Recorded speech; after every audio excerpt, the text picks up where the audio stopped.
जो कोण पातक करतलो तो पातकान मरतलो.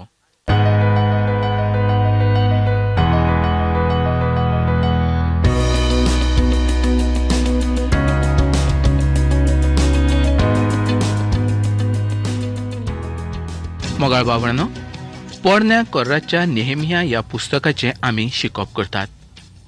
आनी आमी पळयलें की अर्थशास्त्र राजाच्या आदारान नेहेमिया व्हड जोम्याक घेवन जेरुजालेमांत आयलोलो आसा. पूण ताजें त्या सुवातेर वचप थोड्या जाणांक बरें लागलें ना. ते लोक देवाचे आनी देवाच्या लोकांचे म्हणजे देवाच्या भुरग्यांचे दुस्मान जावन आसले. थोडे लोक अशे आसतात की तांकां कसलीच बरी गजाल केन्नाच बरी लागना. सदांच ते दुसऱ्याचें वायटूच येवजितात आनी तांकां दुसऱ्याचें वायटूच दिसता. असले लोक त्या सुवातेरूय आसले अशें न्हय, तर आयजूय तसले लोक आमच्या समाजांत आसात. आनी ते आमकां समाजांतूच पळोवंक मेळटा अशें न्हय, तर आमच्या सोबांनी तसले लोक आमकां पळोवंक मेळटात. पूण जें काम देवान सुरू केल्लें आसा तें काम कोणाच्यान बंद करूंक जायना. इश्टानो, नेहेमिया जेरुजालेमांत आयलो, पूण ताच्या मुखार ताका व्हड विरोध आसलो.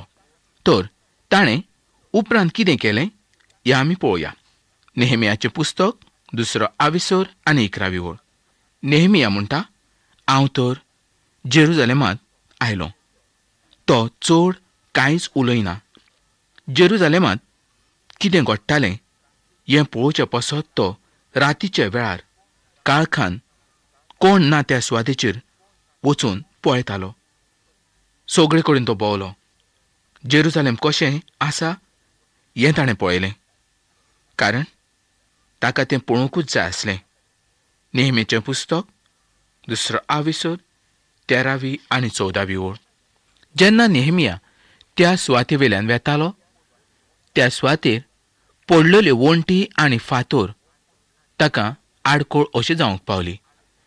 आनी हाका लागून ताका त्या सुवातेवेल्यान दुसरे सुवातेर वयचें पडलें. आनी त्याच पासत तो आपल्या घोड्यावेल्यान देंवलो आनी चलून गेलो. नेहेमियाचें पुस्तक 2 आविसर आनी 15वी ओळ. नेहेमियान सगळ्या शाराक भोंवताडो मारलो आनी तें शार ताणें पळयलें.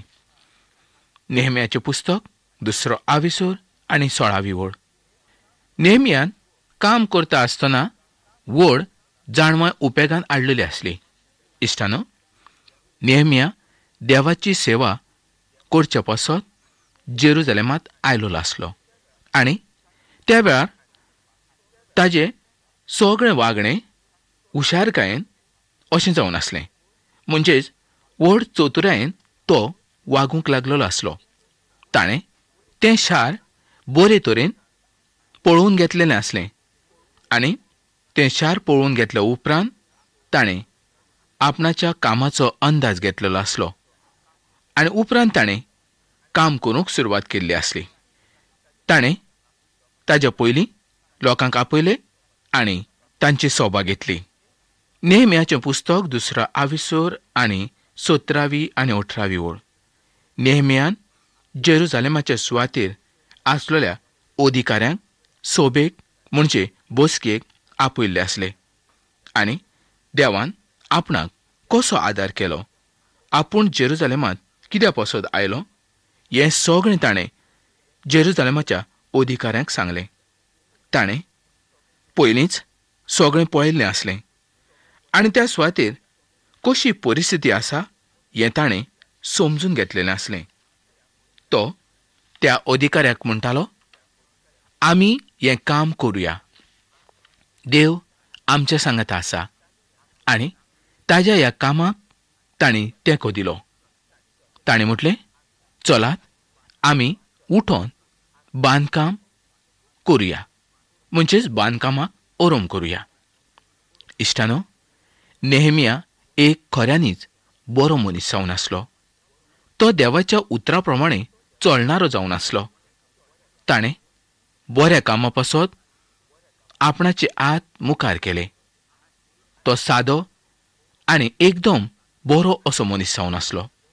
तो सदांच खालतिकायेन देवाच्या मुखार रावलो. नेहम्याचो 2 आविसूर आनी 19वी ओळ. ह्या सुवातेर नेहम्याचे दुस्मान आसले. तांणी नेहम्याची फोकाणां केली. ताका तांणी बोटां दाखयलीं. ते ताका हांसले. आनी आयज सुद्दां अशे लोक आमच्या सरभोंवतणी आसात. ते देवाचें काम करणाऱ्या लोकांक सदांच आसतात. तांच्यो मस्कऱ्यो करतात. पूण तांणी निराश जावचें न्हय. देवाचें काम करीत रावचें. मॅथ्यूच्या 5व्या आविसुरांत 11वे आनी 12वे ओळीन जेजून कितें म्हटलें तें तर तुमकां खबरूच आसा. तें तर सदांच आमच्या विरुद्ध आसतलें. आमची फोकाणां करतले. पूण स्वर्गार आमकां व्हड इनाम मेवतलो. जरी तांणी व्हड वायट काम करूंक पळयलें तरी देवाचें काम केदींच बंद जावचें ना. तें चालूच उरतलें. सैतानाचें काम एका दिसा नाठाक जातलें. नेहम्याचो 2 आविसूर आनी 20वी ओळ. नेहम्यान आपल्या लोकांक जाय तसोच जबाब दिलो. तो तांकां भिवूंक ना. तांणी केल्ल्या फोकाणा वरवीं तो रडोवन बसोंक ना. तर देवाचें नांव ताणें व्हडा बोळान मुखार केलें. ताणें तांकां सांगलें, आमच्या वाटेवेल्यान तुमी पयस वचात. आमी हें काम करतलेच. आनी त्या पासत देव आमच्या बाराबर आसा. नेहम्याच्या ह्या उतरावेल्यान बरेंच बळ आसा अशें आमकां दिसता. तो मात्तूय तांकां भिवूंक ना अशें आमकां पळोवंक मेळटा. ताणें देवाच्या कामाची लज धरली ना. ताजी फोकाणां ताणें केली ना. तो भियेलो ना. म्हाका खबर आसा की थोडे लोक जे आसात ते ल्हानशा कामा पासत पासून लोकांक भियेतात आनी देवाचो वावर करचेंच सोडून दितात आनी ते फाटीं सरतात. थोडे जाण बेश्टेच नांवां पासत देवाची सेवा चाकरी करूंक पळयतात आनी असले लोक देवाची सेवा बरे तरेन करूंक शकनात. इश्टानो, आतां आमी नेहम्याच्या 3ऱ्या आविसुरांत वाचूया. त्या आविसुरांत वण्टीं, दारां आनी शेर्ग हाज्या कामा संबंदी दाखोळ केल्लें आसा. हें एक व्हड बांदकाम अशें जावन आसलें आनी नेहम्यान केल्लें काम व्हड अजापाचें आनी वाखाणणी सारकें जावन आसलें. इश्टानो, तुमकां उगडास आसतलो की देवान एज्रा आनी जेरुबाबेल हांकां जेरुसलेमांत वचूंक मंदीर बांदूंक वाट उक्ती केल्ली आसली आनी तांचें काम नेहम्याच्या कामा परस व्हड अशें जावन आसलें. नेहम्या एक सादो मनीस जावन आसलो आनी जेरुसलेमाच्यो वण्टी आनी दारवटे बांदचें हाजें काम ताणें आपणाच्या हातांत घेतलेलें आसलें. इश्टानो, देव वेगवेगळ्या लोकां कडल्यान आपणाचें काम पूर्ण करूंक पळयता. ताजीं कामां आमी करूंक जाय. ताजीं कामां करपाची ही पद्दत जावन आसा. इश्टानो, जेरुसलेमाच्या वण्टी बांदपा संबंदीची गजाल खूब सोबीत अशी दाखोळ केल्ली आसा. त्या शाराचे 10 दारवटे आसले आनी त्या दारांची सुरवात मेंढऱ्यांचें देर हातून जावंक पावता आनी नेहम्याचें पुस्तक 3रो आविसोर आनी 1ली ओळ.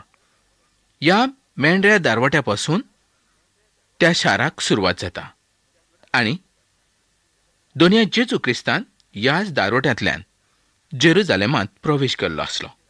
म्हणजेच तो ह्या दारवट्यांतल्यान भितर सरलेलो आसलो आनी आयज हें देर बंद आसा. हें पयलींचें देर आयज पर्यंत बंद आसा आनी हें बंद आसल्या कारणाक लागून लोक म्हणटात की दोनी जेजू जेन्ना परत येतलो, म्हणजेच नव्यान येतलो, तेन्नाच हें देर उक्तें जातलें. इश्टानो, ह्या दारवट्यांतल्यान जनावरांक बॅट करूंक भितर हाडटाले. त्याच पासत ताका मेंढऱ्यांचें देर अशें नांव पडलेलें आसलें. त्याच देरांतल्यान दोनी जेजू क्रिस्त भितर आयलोलो आसलो आनी ताणें आमच्या पासत बॅटूच केल्ली आसली. ताचे संबंदी जोआन म्हटलें, वो पळयात, संवसाराचें पातक काडटा तो देवाचो मेंढरो. जेजून खऱ्यांनीच संवसाराचीं पातकां आपणाचेर घेतलीं. ताणें संवसाराची आनी तुजीं आनी म्हजीं पातकां त्या काल्वराच्या खुर्साचेर आपणाच्या कुडीन खेळायलीं. इश्टानो, तुमची आनी म्हजी देवाच्या सांगातान सोयरीगत जावची. आमी एक जावचे. त्याच पासत दोनी जेजू क्रिस्त ह्या संवसारान मनीस जावन आयलो आनी मनशा सारको तो मेलो, पूण तो देव जावन आसलो. जो पर्यंत आमी क्रिस्ता कडेन येनात आनी क्रिस्ताक आमचो सोडवंडार म्हूण मानून घेनात, तो पर्यंत आमकां थारोन मेळूंक शकना. सासणाचें जिवीत आमकां मेळूंक शकना. देव आयज संवसाराक एकूच प्रस्न विचारता. म्हजो मोगाचो पूत तुमच्या पातका पासत मेलो तर तुमी आयज कितें करतात? आनी जो पर्यंत तुमी ताच्या प्रस्नाचो जबाब दिनात, तो पर्यंत तो तुमच्या जिवितांत काम करूंक शकना आनी तुमची सोयरीगत देवाशी एक जावंक शकना. तुमकां तो आशिर्वाद दिवंक शकना. देव आयज तुमचे कडल्यान कांयच आवडना. ताका कांयच नाका. ताका जाय तुमी आपणाच्या पुताचेर विस्वास दवरलेलो, ताका मानून घेतलेलो आनी तुमची सुटका जाल्ली. नेहम्याचें पुस्तक 3 आनी 2 वळ. इश्टानो, जेरिको हें शिरापान भरलेलें शार जावन आसलें आनी तें मेंढरां दारवट्या कडल्यान पयस अशें नासलें, तर तें शार लागींच आसलें. इश्टानो, जेरिकोच्या शाराक जोशुआन शिराप दिल्लो आसलो आनी जो कोण हें जेरिको शार परत बांदतलो ताका देवाचो शिराप लागलोलो आसतलो. हें आमकां जोशुआच्या 6 आनी 26 वळीन पळोवंक मेळटा.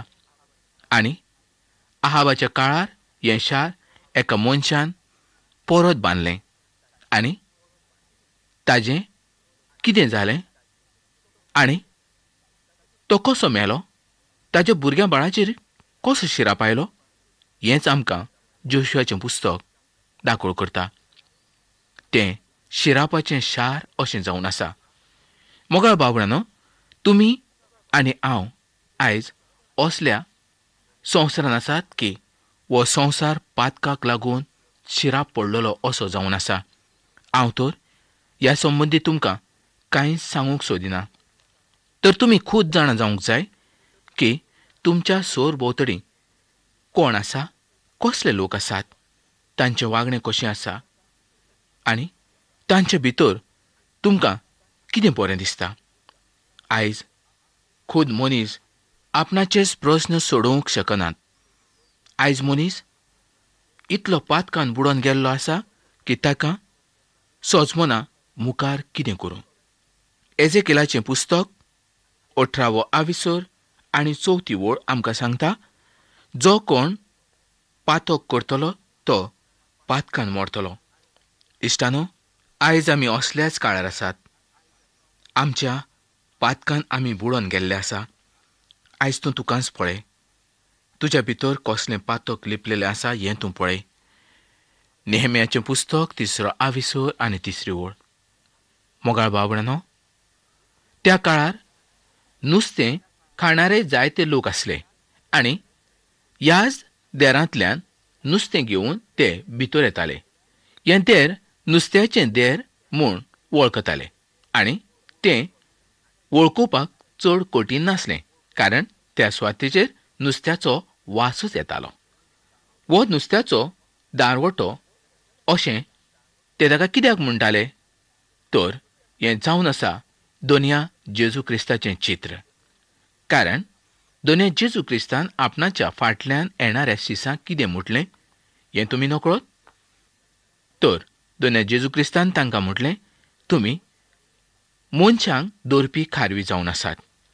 मॅथ्यूवाचें शुभ वर्तमान 4 आविसर आनी 19 वळ. मोगाळ बाबळांनो, आयज आमकां असले तरेचे जिवीत फावो जाल्लें आसा जें आमी देवाच्या वावरा पासत तें उपेगांत हाडूंक जाय.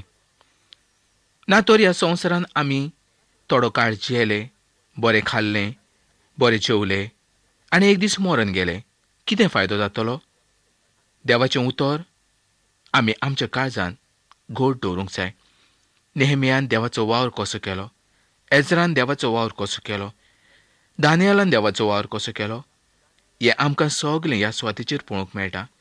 आनी त्या प्रमाणे तांकां इनाम मेवलें. आनी असलोच इनाम आयज तुका आनी म्हाका मेवचोच आसा. देवाच्या वावराक केदींच आमी फाट करूंक जायना. तुमकां जाय ते तरेचें दूख आसत, त्रास आसत, पूण देवाचो वावर आमी पूर्ण करूंकूच जाय. लोकांनी ताका जायतो विरोध केल्लो आसलो. कोणाक? नेहमियाक. पूण नेहमियान आपणाचो वावर केदींच अर्दो साणूंक ना. जो कितें जबाब लोकांक दिवंक जाय आसलो तोच ताणें दिलो.